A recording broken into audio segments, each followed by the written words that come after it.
What else can I do besides exercise to lose weight? This is Coach Lou. Here we go. See, many of us go to the gym and we forget about nutrition. We take a step into the door and our first goal is, I need to lose and shed some weight. So we sign up for a membership and we just go in, we start working out, and the next thing you know, we continue to do it and we forget about the most important part, which is the eating. What you need to remember is you can never outbeat a bad diet. You can keep working out. You can have the greatest workout plan ever. But if your nutrition sucks, if it's not on point, you're not going to see the results. You're not going to be able to lose the weight, or you're just going to have a hard time and you're going to get really frustrated. So when it comes to weight loss, you need to remember that it doesn't start in the gym. Weight loss starts in the kitchen. Even though exercise and training is important when it comes to losing weight, but that's not the priority that you should be taking. And that's probably, we can discuss about weight lifting and training in another video. But we're going to talk about your nutrition and how you can lose your weight and focusing on that. What you want to remember is to take priority. When it comes to losing weight, you need to take priority in your nutrition. Whether it's losing weight or drastically losing weight, or just shedding a few pounds, or maybe you want to bulk up, right? Or you just want to maintain. It has to do with eating. In a nutshell, it's about calories in and calories out. Even though there's a lot more than just what you put in and what you're burning. What I'm trying to say is your weight is controlled by what you eat. It's not controlled by how much you lift or how many times you go lift. Now, if you're someone who's been struggling to lose weight, or you want to lose a few pounds, let me shed some light on a few things that you can start and what I have my clients start when it comes to helping you lose some weight. Here we go. Number one, start off by making sure you're eating high quality sources of protein. Typically, you should be striving for 1 gram of protein per 1 gram of body weight. So if you weigh 155 pounds, your goal should be trying to meet that amount of protein, 155 grams of protein. If you're 185 pounds, your goal should be to try to meet 185 grams of protein. And I know it may be a little difficult, especially if you haven't done anything like that, to meet that. And it will be a challenge, but this is when you have sometimes supplements to help you aid in the process. But I do warn you, and I want to warn you, I don't want you to stay on protein supplements as the number one way to get your protein source. Your protein source should be coming from your food. Lean proteins like chicken breast, lean ground turkey, maybe very lean white fish, or very lean steaks like bison. So this brings me to number two.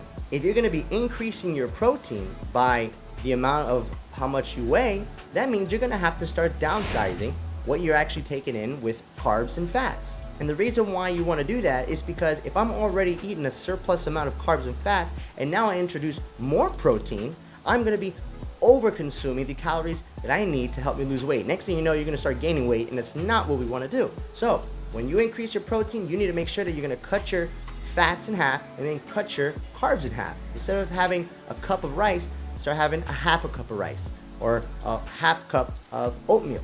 Number three, you could be under eating though, which also is going to kill your results because it's going to slow down your metabolism.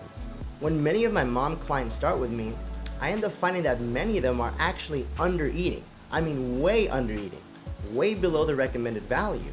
If you're eating less than 1,500 or 1,200 amount of calories in your day, you're actually going to be hurting your progress. Because remember, your body operates as a machine. It senses that if you're not getting the calories in, that it needs to slow everything down in your body. It needs to slow the metabolism down and burning energy off in order to conserve. It doesn't know if you live in the desert or if you're living right at home, with all the food in the fridge. It thinks, it wants to make sure that if you don't have food coming in, that it can survive for as long as it can.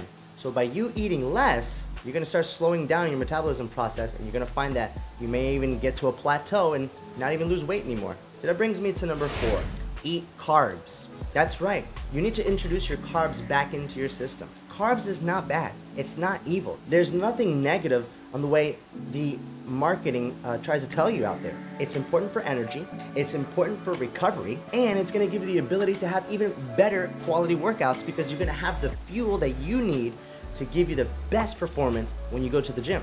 Besides, it's not going to make you feel all groggy and low in energy because carbs is the #1 source of glycogen that helps to get you through the day. The last thing I want to add, number 5, is stop eating all your fats. Your milk, your cheese, your avocados, your nuts and seeds. You may have to cut back on it and slow it down. There's not a problem eating fats, but the problem is we overeat the fats. Let me give you an example. When you're grabbing a handful of nuts and seeds, most of us grab more than a handful of nuts and seeds. We think that because it's healthy, or healthy, good healthy fats, that we can have an abundance amount. But you don't know, just a handful is about 15 grams of fat. And here we are grabbing 2 or 3 of them. Here's another example with peanut butter.